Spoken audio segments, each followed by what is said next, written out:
Fala galera, eu sou o Fábio Souza, deficiente visual e palpiteiro. Olha aí uma curiosidade relacionada à palavra soccer, né? Um termo usado principalmente aí pelos norte-americanos para se referir ao tradicional futebol que é praticado pelo mundo inteiro.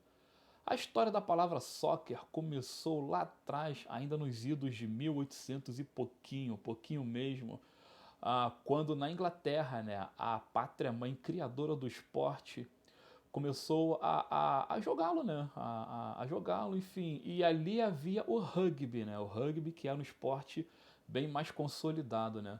Nessa época houve muita confusão, uma vez que ambos esportes jogavam às vezes com pé e tudo mais, né?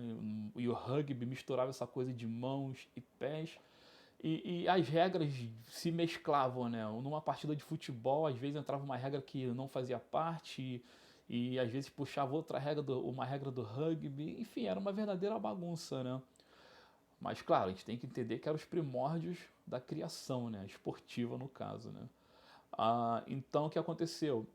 Em 1863 fora criado a Football Association em Londres, que em seguida viera a se tornar a portentosa FIFA, né? Então, quando a Football Association foi criada, aí sim as regras do futebol tradicional foram consolidadas, né? Então acabou-se com a confusão e o rugby ficou ali com as suas regras e o futebol com as suas, né? Bom, nessa mesma época o futebol americano estava ganhando bastante popularidade nos Estados Unidos, já era bastante consolidado na verdade, né? E quando o nosso tradicional futebol chegou por lá pelas bandas da terra do tio Sam, eles não tinham um nome muito adequado para chamar o esporte. Eles, sabe, ficaram meio que pensando como chamar, né?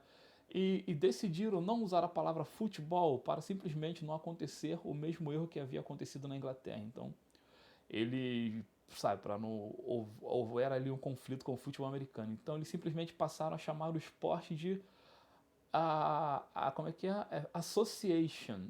Association. Simplesmente assim, Association. E os periódicos da época imprimiam essa palavra tal, e um belo dia começaram a abreviá-la, né, de Association para simplesmente a SOC, parando ali na letra C. Aí assim a história seguiu, depois de um tempo, os próprios americanos começaram a mexer nessa palavra, né? Criou-se uma espécie de gíria, né? Então, inspirados lá nos irmãos ingleses, eles falaram, eles lá chamam de soccer, aqui nós temos a sock. Então vamos fazer o seguinte, vamos tirar esse prefixo aqui, né, esse AS, e vamos colocar o sufixo deles lá. Então vamos chamar de soccer também. Pronto. Então todo mundo concordou com a ideia e a partir daí os americanos também passaram a chamar seu futebol, o nosso tradicional futebol, de soccer. Olha aí a invenção da palavra, né? Que história curiosa, né? Enfim, muito bacana. É isso aí, o soccer, o futebol praticado nos Estados Unidos, que a cada ano vem ganhando popularidade, vem ficando cada vez mais rico, e isso vem se refletindo dentro de campo, né? Haja visto aí a participação que eles fizeram aí na Copa do Catar, né? Os jogos que eles protagonizaram, né? Agora imagina esses caras daqui a 20, 30 anos. Vai dar trabalho, né? Vai dar bastante trabalho. Beleza, galera? Espero que tenham gostado da história, né? Da curiosidade e de vez em quando vai pingar aqui no canal histórias parecidas. Muito obrigado, eu sou o Fábio Souza, deficiente visual e palpiteiro. Valeu!